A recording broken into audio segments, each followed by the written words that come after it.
j'ai appris qu'il y avait une culture, qu'il y avait une langue, qu'il y avait une écriture, qu'il y avait des militants qui se sont battus pour une identité, qu'il y avait une histoire d'esclaves qu'on m'avait plus ou moins révélée, mais pas en détail.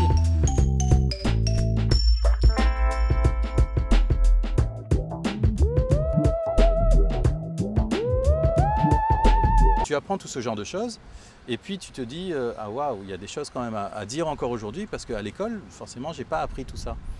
Et en même temps, il se trouve que j'ai une enfant qui arrive. Donc je me suis posé la question, mais qu'est-ce que moi, en tant que père, je peux lui apporter? Qu'est-ce que j'ai de particulier, de personnel à lui donner, moi, en plus de l'école, en plus de la famille, en plus de la société? Donc ça relevait forcément de l'intime. Et je me suis dit, j'aime bien écrire, pourquoi pas. J'ai commencé à lui traduire les contes traditionnels français en créole. Je commençais à lui raconter des choses en créole et puis c'est venu, à un moment je me suis dit mais pourquoi traduire? Autant inventer, autant en faire moi-même. Et c'est comme ça que Tigouya est né, c'est comme ça que Zamalgame est arrivé. J'avais d'abord un besoin de dire sur la société, pour la société réunionnaise. Et puis Tigouya est arrivé derrière parce que mon enfant était petite et du coup j'avais envie de lui raconter une histoire qui se passe à La Réunion avec un personnage réunionnais et des choses réunionnaises, donc les cirandanes, les paysages, le parcours initiatique entre Mafat et la côte, le volcan, Grand Diable, enfin tout ce genre de choses-là qui se rencontrent dans l'histoire de Tigouya. Et écrire tout ça, ça m'a permis de me faire une petite place en tant que Fondkeizer. Alors maintenant, pourquoi Fondkeizer et pas chanteur? Certains diront que quand je suis sur scène, je chante. Je dirais oui, je chante.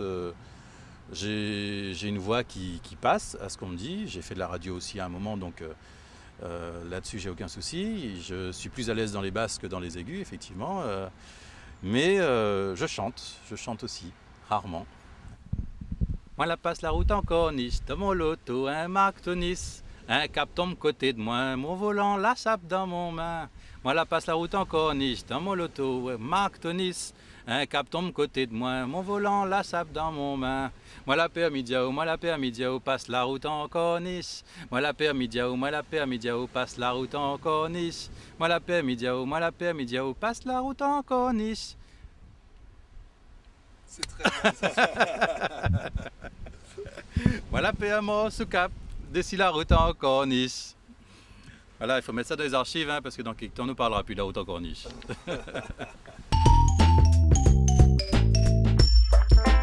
Ce qui m'inspire le plus à La Réunion, c'est cette société qui bouge à grande vitesse. On est dans un monde à 2014 km/h et pour moi ça va trop vite. Ça va trop vite parce que notre population n'est pas préparée à ça. Tous ces mouvements, toutes ces mutations qui font bouger le paysage, qui font que aujourd'hui on est dans sa maison et puis demain on voit une grue qui pousse. Voilà, il y a une grue qui a poussé hier juste à côté. Ça me perturbe énormément. Et de me dire on va avoir une route sur la mer et de me dire on va avoir encore plus de voitures et puis et il va falloir encore construire des logements et puis il va falloir encore agrandir ou construire des écoles et puis on aura encore beaucoup de gens qui n'auront pas de travail. Je me dis mais où on va et jusqu'où on peut aller dans cette direction? À un moment, je dirais pas il faut un changement parce que ça on l'a dit 10 000 fois, mais il faut penser à autre chose que de toujours amplifier.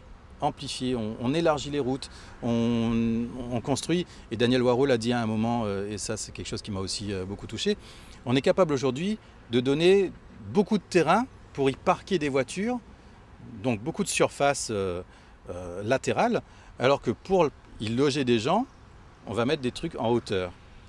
Donc sur la même surface, on va mettre je ne sais combien de familles et combien d'immeubles, alors que les voitures, elles ont... voilà, l'île peut être faite de plein de parcs automobiles, ça ne dérange personne. Et je me dis, à ce moment-là, il faut vraiment se poser la question de... Voilà, quand on aura 10 voitures dans la cour et plein de casses et de parcs automobiles, qu'est-ce qui va nous rester à part les supermarchés et les immeubles? Qu'est-ce qu'on va pouvoir en faire, quoi? Où on va? Ça me perturbe.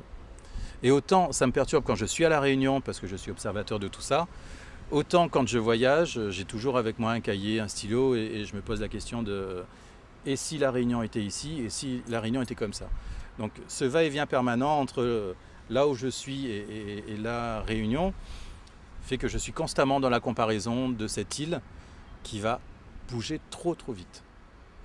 on est quand même passé en l'espace de 40 ans à une société qui ne lisait pas, qui était très peu scolarisée dans les années 70, à une société dans les années 80 où on a la radio, les ondes, voilà, la radio pour tous, les associations de radio libre qui se montent.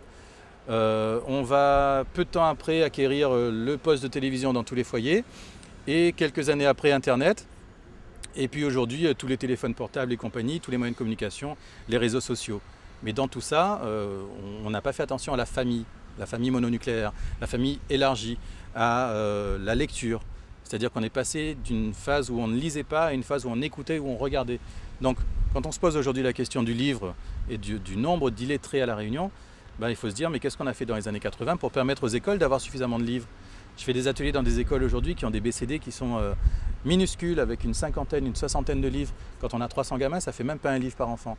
Ça me révolte. Parce nous la besoin de zot.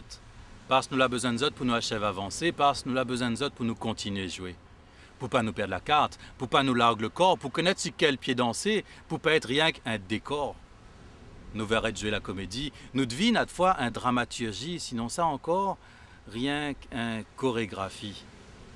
Arrête peine à nous, disons un film sans nous, tout ça là passe cinéma, n'a trop de fausses notes en dedans là. Seulement ça maille pas, nous ça pas fait un tableau, maille pas, n'a point photo. Parce nous l'a pas rien que bonne maquette, il trappe, il classe, sinon ça y jette. Parce nous vaut pas moins d'autres artistes, nous les pas moins, nous les pas plus, nous les. Nous les, nous toutes, nous les. Artistes, pas artifices, nous les artistes. Artisans, nous de demain, nous de l'instant, nous de maintenant. N'a un pays vivre zot fond de cœur, des certains la pour vivre zot fond de corps. D'autres la fin vide zot fond de trip, seulement n'a de fiel en gobe, il découle encore. N'a ça qui garde l'espoir, n'a ça qui jette notre corps, et puis dans tout ça là, risquable, nous l'art, ils vivent rien que quand nous la fin mort. Parce, en sommes zot même, nous l'a besoin. La pas demain, tantôt, un jour, un avoir, passe demain, passe nous l'a besoin la main.